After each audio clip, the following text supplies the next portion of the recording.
Hello students, class 11 के सारे biology students का इस क्लास में वेलकम है। जैसा कि आपको पता है कि इसके पहले भी आपको जितने चैप्टर्स इसके पहले हैं उनके सारे इम्पॉर्टेंट एमसीक्यू का आंसर के साथ, एक्सप्लेनेशन के साथ आपका रिवीजन कराया जा चुका है। एमसीक्यू प्रैक्टिस सीरीज में हम लोग आगे बढ़ते हुए आज आपका next chapter cell the unit of life है ना, कोशिका जीवन की मूलभूत इकाई, इसके इम्पॉर्टेंट क्वेश्चंस के साथ यहाँ पर हम लोग उपस्थित हैं। चलिए हम लोग कुछ इम्पॉर्टेंट क्वेश्चंस और उनका सही आंसर के साथ इस क्लास को स्टार्ट करते हैं। आप सारे क्वेश्चंस को ध्यान से देखिए, जो सही आंसर है उसको भी ध्यान से देखिए, याद कीजिए, क्योंकि आपका जो फाइनल एग्ज़ाम है वो एमसीक्यू ही से ही पूछा जाएगा सारे इम्पॉर्टेंट क्वेश्चंस। तो चलिए हम लोग आगे बढ़ते हैं इस क्लास में, है ना। Question 1, which of the following structures is present only in the plant cell. बड़ा ही आसान क्वेश्चन। इनमें से कौन प्लांट सेल यानी कि पादप कोशिका में उपस्थित है। ए है वैक्यूल यानी कि रसधानियां, बी है सेंट्रियोल, सी है प्लास्टिड और डी है माइटोकॉन्ड्रिया। तो आपको पता है कि वैक्यूल जो है वो प्लांट सेल एनिमल सेल दोनों में रहता है। हाँ, ये अंतर है कि प्लांट सेल में बड़ा और एनिमल सेल में छोटा। सेंट्रियोल सिर्फ एनिमल सेल में रहेगा। माइटोकॉन्ड्रिया भी दोनों सेल में रहता है, प्लांट सेल में भी मतलब पादप कोशिका में और एनिमल सेल यानी कि जंतु कोशिका में। तो जब यहाँ पे दिया है कि which of the following structure is present only in plant cell, सिर्फ और सिर्फ पौधों में रहेगा, पादप कोशिका में रहेगा, तो आपका सही आंसर हो जाएगा सी, प्लास्टिड। सो प्लास्टिड सही आंसर है, जो कि सिर्फ और सिर्फ पादप कोशिका में पाया जाता है। ठीक। Next question, larger subunit of ribosome of a prokaryotic cell. Prokaryotic cell मतलब वैसे कोशिका जिसमें केंद्रक नहीं पाया जाता है, केंद्रकाय पाया जाता है। Nucleus is not present, nucleoid is present, उसको कहते हैं प्रोकार्योटिक सेल। और उसमें राइबोसोम कैसा होता है, राइबोसोम होता है उसमें 70S। ठीक है। अब यहाँ पर पूछ रहा है कि लार्जर सब यूनिट, अब इस राइबोसोम के 2 यूनिट होते हैं। ठीक है, इस राइबोसोम के 2 यूनिट होते हैं। एक होता है लार्जर यूनिट माने बड़ा यूनिट और एक होता है स्मॉलर यूनिट। लार्जर यूनिट जो है बेटा वो 50S होता है और स्मॉलर यूनिट जो है वो होता है फिर 30S होता है। एस क्या है, एस क्या है वो आगे बताया जाएगा। ठीक है, आगे बताया जाएगा एस, इससे रिलेटेड क्वेश्चन है। तो लार्जर यूनिट जो है वो 50S है और स्मॉलर यूनिट 30S है। तो आपका यहाँ पर लार्जर यूनिट पूछा है। प्रोकार्योटिक सेल का राइबोसोम का लार्जर यूनिट क्या है, तो सही आंसर हो जाएगा 50S। हम लोग यूकार्योटिक सेल हैं। ठीक है, हमारे सेल में केंद्रक यानी कि न्यूक्लियस पाया जाता है। तो प्रोकार्योटिक सेल, ये इसकी पढ़ाई आपको हो भी चुकी है। प्रोकार्योटिक सेल किस में पाया जाएगा, बैक्टीरिया, सियानोबैक्टीरिया और माइकोप्लाज्मा। तो उनका राइबोसोम कैसा होता है, उनका राइबोसोम 70S टाइप होता है और उनके राइबोसोम के 2 यूनिट में लार्जर कैसा रहेगा, वो रहेगा 50S। तो सही आंसर आपका क्या हो जाएगा 50S। ठीक है। नेक्स्ट क्वेश्चन, बड़ा ही आसान क्वेश्चन लेकिन important. Who propose the cell theory, है ना, who propose the cell theory. कोशिका सिद्धांत किसने दिया था। आपके पास 4 ऑप्शंस है। A Watson and Crick, B Robert Brown, C Seldon and Swan, Singer अंडीन, सिंगर एंड निकोलसन। तो जैसे ही हम लोगों को सेल थ्योरी यानी कि कोशिका सिद्धांत के बारे में आपको जो रेगुलर क्लास में पढ़ाया होगा, तो पता चला कि कोशिका सिद्धांत जो है वो सेल्डन एंड स्वान 2 वैज्ञानिक थे। ठीक है, एम सेल्डन और थियोडर स्वान। तो सेल्डन एंड स्वान ये दोनों वैज्ञानिक ने कोशिका सिद्धांत दिया। और इसी क्रम में आपको बता दिया जा रहा है कि विर्चो नामक वैज्ञानिक ने 1855 में कोशिका सिद्धांत को आगे बढ़ाया, है ना। सो कोशिका सिद्धांत किसने दिया, सेल्डन एंड स्वान नामक वैज्ञानिक ने। चलिए next question, important. Which of the following cell organelles contain hydrolytic enzyme. Cell organelles यानी कि कोशिका अंगक, इनमें से कौन सा कोशिका अंगक है जिसमें कि हाइड्रोलिटिक एंजाइम प्रेजेंट है। हाइड्रोलिटिक एंजाइम कौन हुआ, वो एंजाइम जो वाटर के प्रेजेंट में किसी चीज को डिग्रेड करता है, तोड़ता है।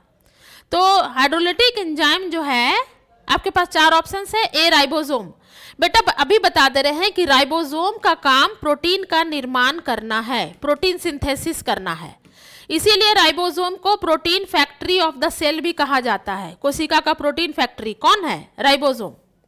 माइटोकॉन्ड्रिया को कोशिका का बिजली घर यानी कि powerhouse of the cell कहा जाता है, powerhouse of the cell, ठीक है, ये कहा जाता है। तो ये मेसोसोम जो है वो बैक्टीरियल सेल में पाया जाता है, जो कि रेस्पिरेशन और या अन्य काम में महत्वपूर्ण भूमिका निभाता है। तो पूछ रहा है कि इनमें से किस कोशिका अंगक में हाइड्रोलाइटिक एंजाइम पाया जाता है? वो पाया जाता है लाइसोसोम में। तो जब भी किसी कोशिका में किसी प्रकार का डिस्टरबेंस होता है तो लाइसोसोम से शक्तिशाली हाइड्रोलाइटिक एंजाइम निकलता है, जो खुद कोशिका को ही खत्म कर देता है, जिसके चलते लाइसोसोम को आत्महत्या का थैला या सुसाइडल बैग भी कहा जाता है, suicidal bag of the cell. ये क्वेश्चन भी आ सकता है, which cell organelle is known as suicidal bag of the cell. तो सही आंसर क्या हो जाएगा? लाइसोसोम्स। ठीक है, चलिए आगे बढ़ते हैं। ये इंटरेस्टिंग चैप्टर है बेटा, खूब मन लगा करके पढ़ना। Next question, in which of the following organelles is 70s ribosome is present. हाँ, एक चीज जैसा कि हम बता दे रहे हैं कि जब भी 70s राइबोसोम की बात यहाँ पर आ गई तो अभी जस्ट आपने देखा था कि 70s राइबोसोम जो है वहां पर मैंने बताया कि वो प्रोकार्योटिक सेल यानी कि बैक्टीरिया या सियानोबैक्टीरिया या माइकोप्लाज्मा में प्रेजेंट रहता है, प्रोकार्योटिक सेल। ये तो सही है, लेकिन उसके अलावा हमारी कोशिका में हम कैसे जीव हैं? हम यूकार्योटिक जीव हैं। हमारी कोशिका में केंद्रक पाया जाता है तो हम यूकार्योटिक हो गए। लेकिन हमारे पास जो दो कोशिका अंगक है, एक है माइटोकॉन्ड्रिया, ठीक है, और दूसरा है क्लोरोप्लास्ट। ये दोनों में क्लोरोप्लास्ट, ये दोनों में माइटोकॉन्ड्रिया और क्लोरोप्लास्ट में जो राइबोसोम पाया जाता है वो कैसा पाया जाता है? 70s। ये इंपॉर्टेंट है। माइटोकॉन्ड्रिया और क्लोरोप्लास्ट में राइबोसोम कैसा पाया जाता है? 70s। तो पूछ रहा है कि इनमें से इन कोशिका अंगक में किसका जो राइबोसोम है वो 70s होगा। तो आपको आंसर याद करा दिया गया है, माइटोकॉन्ड्रिया और क्लोरोप्लास्ट। अब देखिए आपके पास चार ऑप्शन है, एंडोप्लाज्मिक रेटिकुलम यानी कि अंतर्द्रव्य जालिका, गोल्जी एपरेटस यानी कि गोल्गी उपकरण, माइटोकॉन्ड्रिया और लाइसोसोम। तो सही आंसर क्या हो जाएगा? माइटोकॉन्ड्रिया। अगर यहाँ पर क्लोरोप्लास्ट भी दिया रहता तो हम लोग उस पर भी टिक मार्क कर सकते थे। और अभी जस्ट आपको बताया गया कि माइटोकॉन्ड्रिया पादप कोशिका, जंतु कोशिका दोनों में पाया जाता है। हाँ, जब बात क्लोरोप्लास्ट की आएगी, हरित लवक जिसको आप बोल रहे हैं, तो हरित लवक सिर्फ और सिर्फ पादप कोशिका में पाया जाता है, यह हम लोगों के पास नहीं होता है। ठीक है, चलो आगे बढ़ते हैं। Next question, a cell undergoes plasmolysis if it is placed in solution, dash solution, वहां पर आपको भरना है, क्या होगा? प्लाज्मोलाइसिस, ठीक है, प्लाज्मोलाइसिस। प्लाज्मोलाइसिस का मतलब होता है श्रिंकेज ऑफ प्रोटोप्लाज्म। प्रोटोप्लाज्म क्या हुआ? प्रोटोप्लाज्म हो गया जीव द्रव्य, यानी कि जीव द्रव्य का सिकुड़ना, ठीक है, जीव द्रव्य का सिकुड़ना, इसको कहते हैं प्लाज्मोलाइसिस। ठीक, यह जीव द्रव्य क्या हो गया? जीव द्रव्य हो गया कि अगर यह कोशिका है, एक नॉर्मल कोशिका है, टिपिकल सेल है, ना तो यहाँ प्लांट सेल बोला जा रहा है ना तो एनिमल सेल बोला है, एक टिपिकल सेल बोला जा रहा है। तो उस टिपिकल सेल में हम बनाएंगे कोशिका झिल्ली यानी कि सेल मेम्ब्रेन। साथ ही उस कोशिका में एक जेली जैसा चिपचिपा पदार्थ होता है जिसको बोलते हैं साइटोप्लाज्म यानी कि कोशिका द्रव्य। और इसमें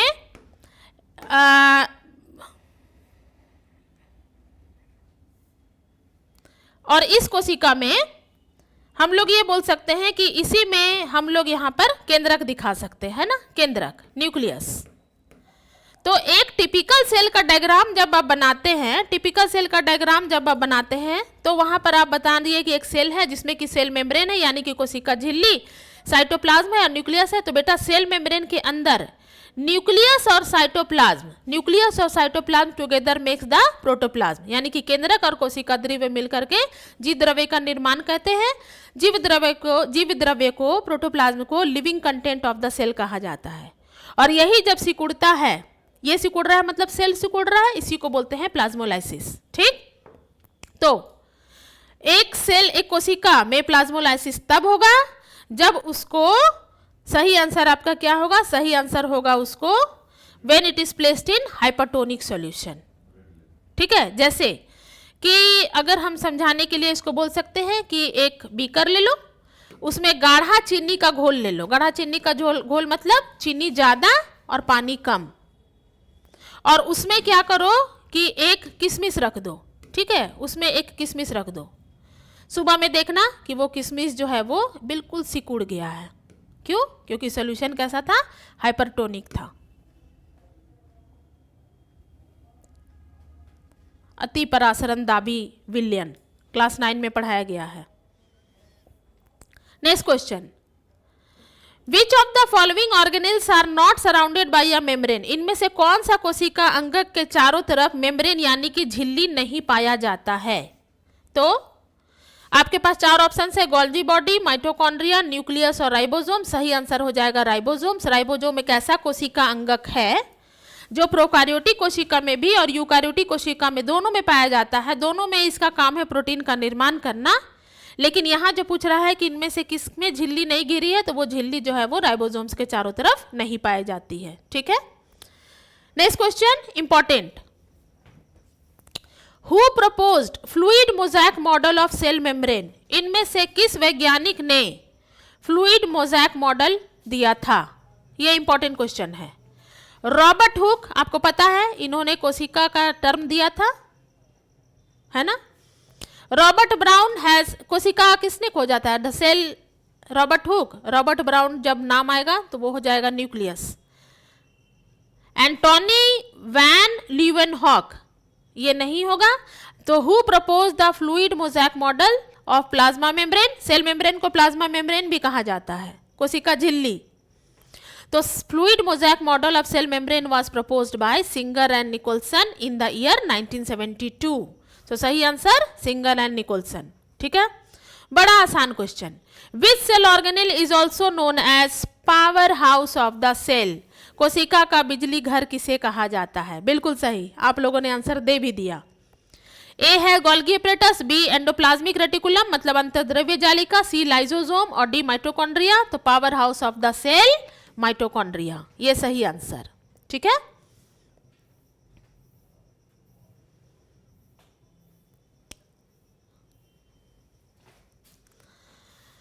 next question, which organelle is not a part of the endomembrane system? इनमें से कौन एंडोमेम्ब्रेन सिस्टम का पार्ट नहीं है? Important question. ये अगर कोशिका है और ये केंद्रक है, तो केंद्रक के चारों तरफ एक एंडोप्लाज्मिक रेटिकुलम यानी कि अंतर्द्रव्य जालिका, ध्यान से देखिएगा, दूसरा गोल्गी एपरेटस यानी कि गोल्जी उपकरण, तीसरा लाइसोसोम्स और चौथा वैक्यूल। ये 4 पाए जाते हैं। कौन कौन? Endoplasmic reticulum 1, Golgi apparatus 2, vacuole यानी कि राजधानियां 3 और लाइसोसोम 4। ये 4 मिल करके एंडोमेम्ब्रेन सिस्टम बनाते हैं। तो पूछ रहा है कि इन 4 में से कौन नहीं है? एंडोप्लाज्मिक रेटिकुलम है, गोल्गी कॉम्प्लेक्स है, लाइसोसोम्स है, ये भी होगा, ये भी होगा, ये भी होगा। कौन नहीं है? आपको नहीं पर ध्यान देना है।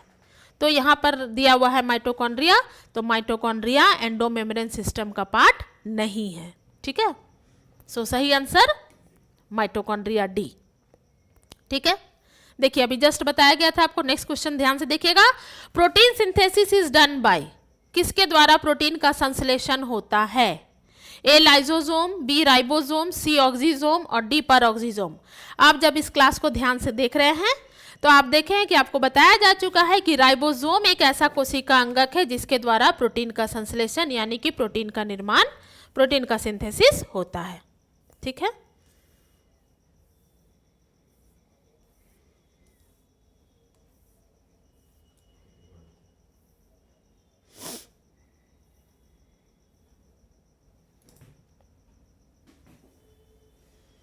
बढ़ते हैं अपने नेक्स्ट क्वेश्चन में।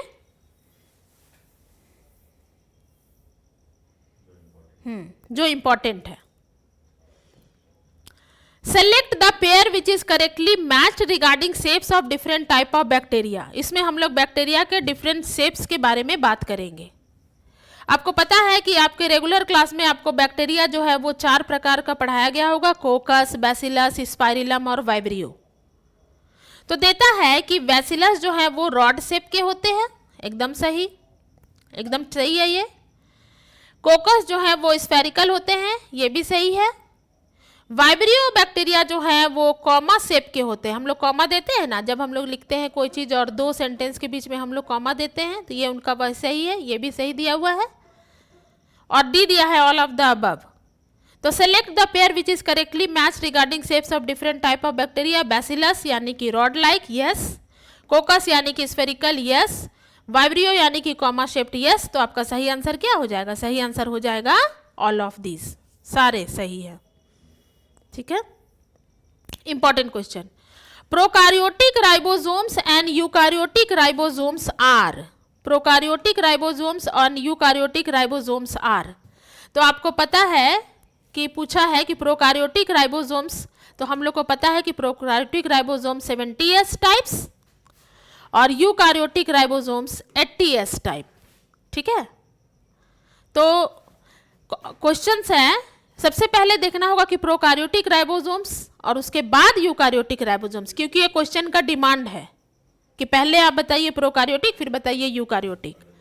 तो आपके पास 4 ऑप्शन है, 70S and 80S respectively. Respectively का मतलब होता है क्रमशः, मतलब पहले प्रोकारियोटिक का बताइए फिर यूकारियोटिक का बताइए। तो 70S and 80S respectively, 80S and 70S respectively, 50S and 30S respectively, 70S and 30S respectively. तो आपको पता है कि प्रोकारियोटिक राइबोसोम्स 70S और यूकारियोटिक राइबोसोम्स 80S। उस सबका सही आंसर क्या हो जाएगा? सही आंसर हो जाएगा 70S एंड 80S रिस्पेक्टिवली। ठीक है, देखिए ये वाला क्वेश्चन आपको कराया जा चुका है, एक बार फिर से यहाँ पर रिवीजन करा दे रहे हैं। The 2 subunits of prokaryotic ribosomes are. Prokaryotic ribosomes के 2 सब यूनिट, लार्जर यूनिट 50S और स्मॉलर यूनिट 30S। इतना आपको याद करना है। आपके पास 4 ऑप्शंस दिया है। प्रोकारियोटिक राइबोसोम्स के 2 सब यूनिट कौन कौन से हैं? A 70S and 80S, B 80S and 70S, C 50S and 30S और डी 70S एंड 30S। तो सही आंसर आपका क्या हो जाएगा? सही आंसर हो जाएगा 50S एंड 30S। ठीक है, ये 50S जो है वो लार्जर यूनिट, बड़ा यूनिट, और 30S जो है वो स्मॉलर यूनिट। ठीक है, नेक्स्ट क्वेश्चन। पॉलीजोम इज। पॉलीजोम इज मतलब पॉलीजोम किसको कहते हैं? पॉलीजोम कहते हैं जब बहुत सारे राइबोसोम्स, ठीक है, राइबोसोम जो है वो एक ही जगह मैसेंजर आरएनए से अटैच्ड है, तो इसको कहते हैं पॉलीजोम्स। पॉली मतलब होता है बहुत सारे। तो आपके पास 4 ऑप्शन है। पॉलीजोम कौन कहलाएगा? पॉली राइबोसोम्स एकदम कहलाएगा, क्योंकि पॉली मतलब बहुत सारे और राइबोसोम्स मतलब राइबोसोम्स कोशिका अंगक। बहुत सारे राइबोसोम्स जब एक साथ हैं तो उनको हम पॉलीजोम्स कहते हैं, तो ये होगा। बी हो जाएगा several ribosomes attach to a single messenger RNA. ये मैसेंजर आरएनए है, इसके बारे में आपको क्लास 12 में पढ़ना है। आपका चैप्टर है उसमें मॉलिक्यूलर बेसिस ऑफ इनहेरिटेंस, उसमें आपको पढ़ना है। सो ये मैसेंजर आरएनए है और इस पर आप देख रहे हैं कि खूब सारे राइबोसोम्स अटैच्ड हैं, तो इसी को हम पॉलीजोम्स इसको भी कह सकते हैं। सो ये भी हो जाएगा, ये भी हो जाएगा। ये क्या दिया है? A single ribosome attach to several messenger RNA. Single तो होगा नहीं क्योंकि वर्ड ही है पॉली, तो ये नहीं होगा। तो डी है बोथ ए एंड बी, तो बोथ ए एंड बी। तो सही आंसर क्या हो जाएगा? सही आंसर हो जाएगा बोथ ए एंड बी। सो पॉलीजोम क्या हुआ? पॉलीजोम पॉली राइबोसोम्स या बहुत सारे राइबोसोम्स एक सिंगल मैसेंजर आरएनए से अटैच है। ठीक है, देखिए क्वेश्चन नंबर नेक्स्ट यहाँ पर। Ribosomes of a polysome helps in. Ribosomes का किस में मदद करता है? आपको आंसर पता है, राइबोसोम्स प्रोटीन सिंथेसिस में मदद करता है। सो आपके पास 4 ऑप्शंस है। Protein synthesis, B transcription, C replication and D all of the above. Transcription क्या हो जाएगा? ट्रांसक्रिप्शन हो जाएगा डीएनए से आरएनए बनना, मैसेंजर आरएनए बनता है। आपको बताया गया कि क्लास 12 में आपको डिटेल में पढ़ना है। डीएनए से आरएनए बनना ट्रांसक्रिप्शन, डीएनए के एक स्ट्रैंड पे एक नया डीएनए बनना, इसको कहते हैं रेप्लिकेशन। तो ribosomes of a polysome helps in, ribosome का काम क्या है? राइबोसोम का काम है प्रोटीन बनाना, सो सही आंसर हो जाएगा प्रोटीन सिंथेसिस। ठीक है, next question, which of the following pair is incorrectly matched, incorrectly बोल रहा है कि इनमें से कौन जो है वो इनकरेक्टली मतलब गलत मैच किया हुआ है। तो आपके पास चार ऑप्शंस है, ये वैज्ञानिक नाम है, ये कोशिका अंगक है, ये कोशिका के भाग हैं, और इधर आपको वैज्ञानिक नाम है। राइबोसोम जॉर्ज पैलेट, हाँ जॉर्ज पैलेट वो वैज्ञानिक थे जिन्होंने राइबोसोम को खोजा था। फ्लेमिंग नामक वैज्ञानिक ने क्रोमैटिन के बारे में बतलाया। गोल्गी बॉडी की खोज कैमिलो गोल्गी नामक वैज्ञानिक ने की थी। तो ये सारे सही हैं, तो आंसर क्या हो जाएगा? नन ऑफ द अबव, इनमें से कोई नहीं, सारे सही हैं। देखिए इनकरेक्टली पूछा है आपको, इनमें से कौन गलत है? तो ये आप देख ही रहे हैं कि राइबोसोम जॉर्ज पैलेट सही, टर्म क्रोमैटिन फ्लेमिंग सही, गोल्गी बॉडी कैमिलो गोल्गी सही, तो आंसर हो जाएगा नन ऑफ द अबव। आज तक आप देख रहे थे कि आपको दिखाया जाता था ऑल ऑफ द अबव, आपके लिए स्पेशली ये क्वेश्चन यहाँ चुना गया। तो यहाँ पर ऑल ऑफ द अबव नहीं, उपयुक्त सभी नहीं होगा, नन ऑफ द अबव, इनमें से कोई नहीं, ये इसका सही आंसर हो जाएगा। ठीक है,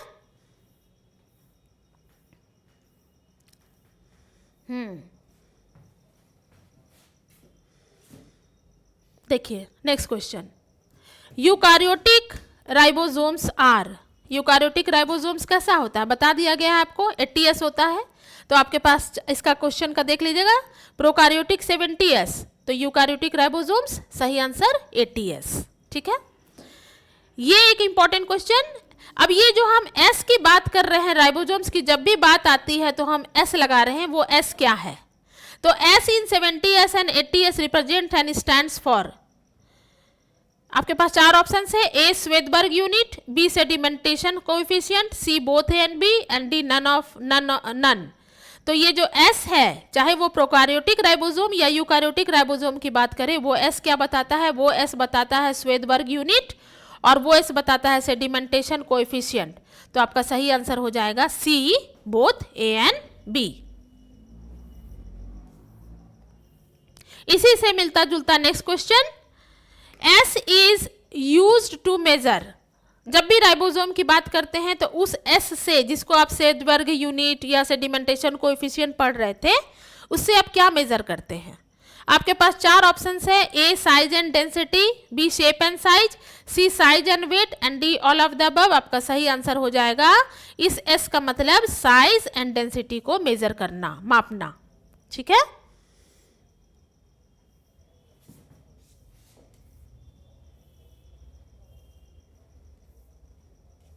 next question, the term cisternae is related to, cisternae, cisternae किस कोशिका अंगक से रिलेटेड वर्ड है? आपके पास चार ऑप्शंस है, माइटोकॉन्ड्रिया, बी प्लास्टिड, सी गोल्गी बॉडी, और डी सेल वॉल। यहाँ पर ध्यान देना बेटा, सिस्टर्नी वर्ड जो है वो गोल्गी बॉडी से रिलेटेड है, गोल्गी बॉडी से। अगर माइटोकॉन्ड्रिया के बारे में कुछ याद आ रहा है तो उससे क्रिस्टी नामक वर्ड रिलेटेड है, क्रिस्टी। तो ये तो यहाँ पूछा नहीं है, यहाँ सिस्टर्नी पूछा है।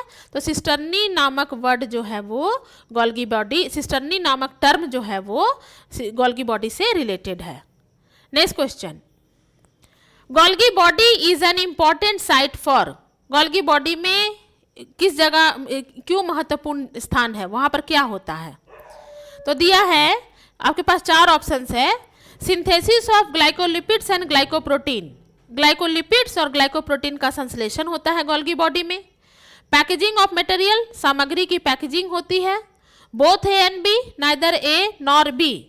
तो जब भी आपका गोल्गी बॉडी जो है वो इंपॉर्टेंट साइट है, आपका दोनों आंसर सही है, synthesis of glycolipids and glycoprotein and packaging of material. तो आपका दोनों हो जाएगा, आपका सही आंसर क्या हो जाएगा? आपका सही आंसर हो जाएगा बोथ ए एंड बी। इसके अलावा बता दें, गोल्गी बॉडी जो है वो लाइसोसोम के निर्माण में भी महत्वपूर्ण भूमिका निभाता है। ठीक है, ये अलग से। चलिए उसके बाद हम लोग बढ़ते हैं अपने आगे क्वेश्चन में।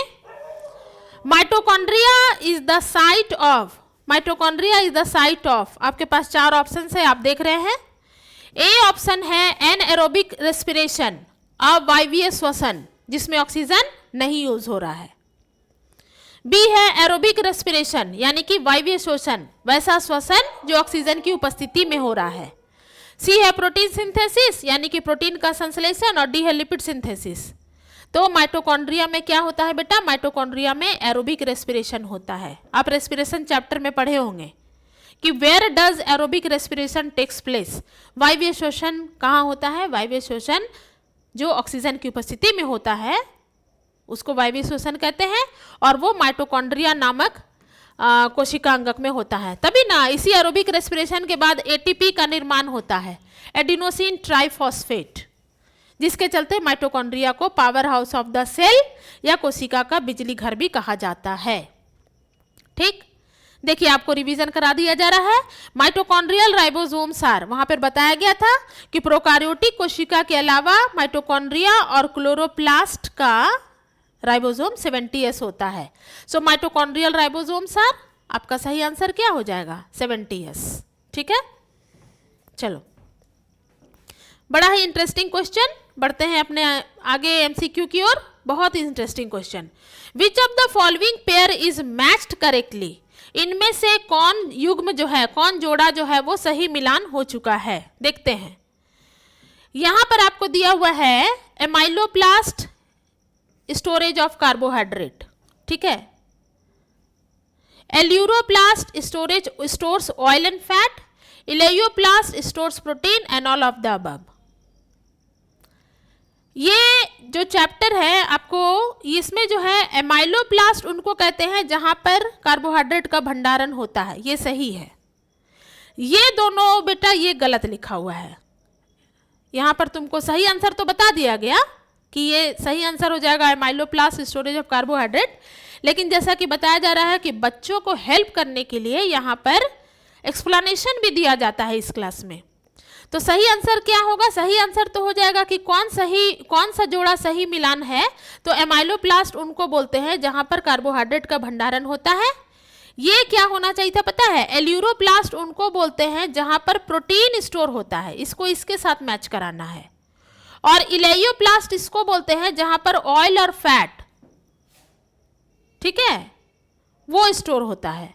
तो ये मिसमैच था, देखो यहां बता दिया गया है, एल्यूरोप्लास्ट हो जाएगा स्टोर प्रोटीन और इलेयोप्लास्ट स्टोर ऑयल एंड फैट।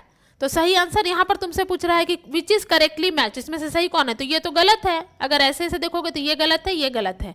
होना चाहिए था aleuroplast store protein, elaioplast store oil and fat, जो कि गलत दिया हुआ है।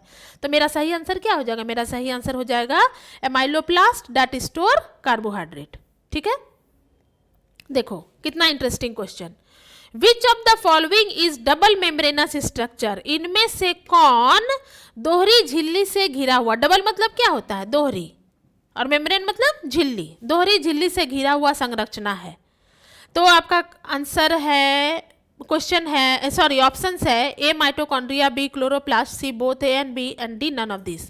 याद करो जरा माइटोकॉन्ड्रिया के स्ट्रक्चर को, माइटोकॉन्ड्रिया का स्ट्रक्चर क्या बताता है, ये आउटर मेम्ब्रेन हो गया, आउटर मेम्ब्रेन बाहरी झिल्ली, और अंदर का झिल्ली जो है वो कुछ इस तरह फिंगर लाइक स्ट्रक्चर में, देख रहे हो माइटोकॉन्ड्रिया का स्ट्रक्चर आ रहा है, ये क्या हो गया, इनर मेम्ब्रेन। तो इसमें दोहरी झिल्ली है। क्लोरोप्लास्ट के स्ट्रक्चर को याद करो, इस तरह से क्लोरोप्लास्ट जो है वो दोहरी झिल्ली से घिरा हुआ, ये यहाँ पर इसका हो गया ग्रैनम और थैलेक्वाइड, जहाँ पर प्रकाश संश्लेषण होगा, और ये स्ट्रोमा। तो इसमें भी आउटर मेम्ब्रेन और इनर मेम्ब्रेन, बाहरी झिल्ली और भीतरी झिल्ली, दो झिल्ली।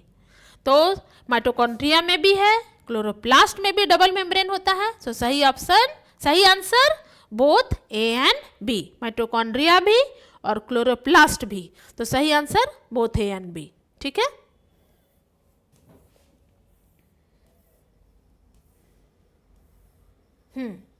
Next question, the cytoplasmic connection from cell to cell are known as, कोशिका के कोशिका से कोशिका तक, मतलब कि ये एक कोशिका और ये एक कोशिका, तो दोनों के बीच में जो साइटोप्लाज्म है, जो कोशिका द्रव्य है, उसके कनेक्शन को क्या कहा जाता है।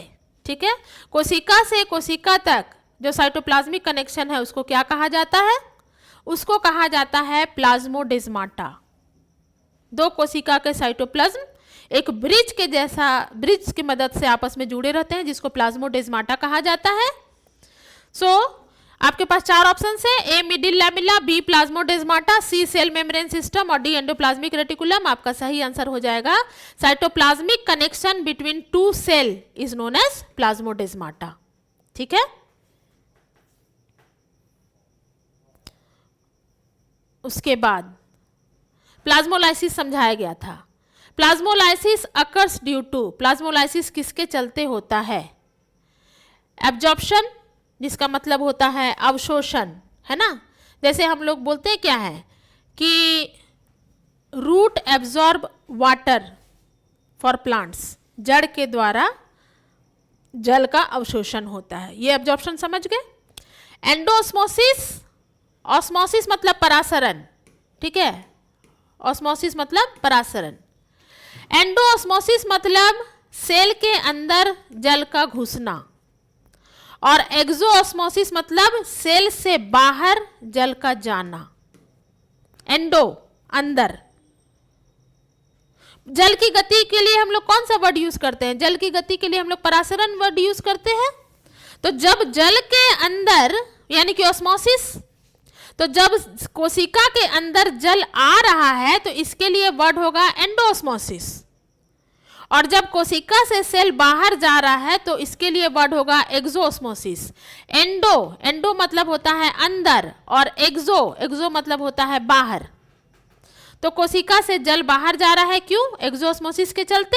और जब किसी कोशिका से जल बाहर जाएगा तो क्या होगा? उसका जीव द्रव्य सिकुड़ेगा, और जीव द्रव्य सिकुड़ने की प्रक्रिया को ही प्लाज्मोलाइसिस कहा जाता है, श्रिंकेज ऑफ प्रोटोप्लाज्म। याद आया? सो प्लाज्मोलाइसिस अकर्स ड्यू टू एक्सोऑस्मोसिस। आपका सही आंसर एक्सोऑस्मोसिस। ठीक है, देखो कितना आसान सा question. The term cell was given by, सब बच्चा एक साथ आंसर दे दिया। The term cell was given by Robert Hooke. Robert Brown नहीं टिक करना, Robert Brown has given the term nucleus. 1831 ईस्वी में रॉबर्ट ब्राउन ने न्यूक्लियस के बारे में बताया था। यहां पर तुमको कोशिका पूछ रहा है। So the term cell was given by Robert Hooke, है ना, 1665। याद आ रहा है? इन्होंने कॉर्क से कोशिका की खोज की थी। ठीक है, क्लास 9 का पहला चैप्टर।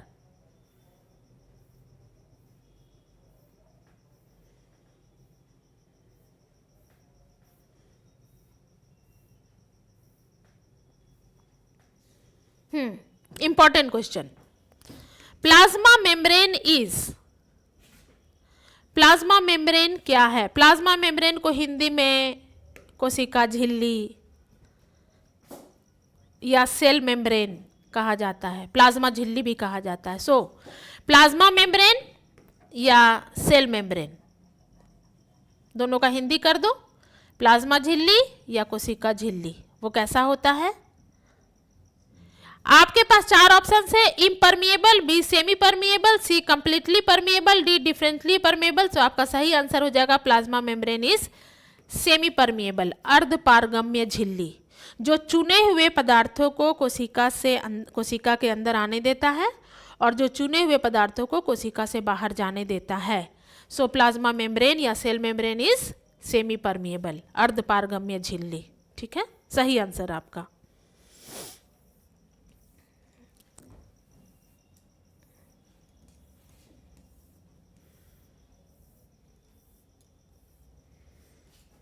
जितने भी इम्पॉर्टेंट क्वेश्चंस जो हैं वो आपको, और देखिए कितना आसान क्वेश्चन।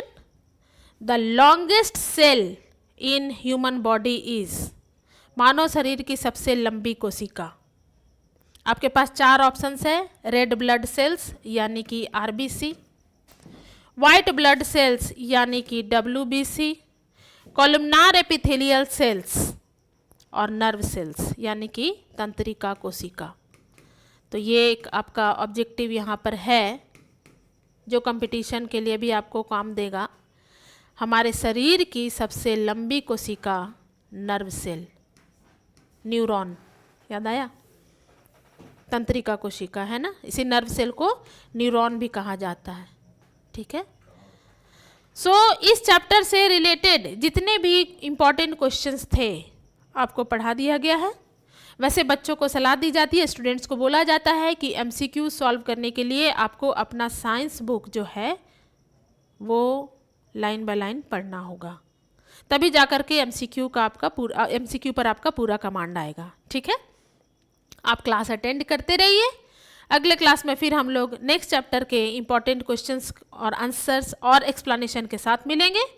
तब तक आप रिवीजन कीजिए, स्वस्थ रहिए और परीक्षा की तैयारी कीजिए। धन्यवाद।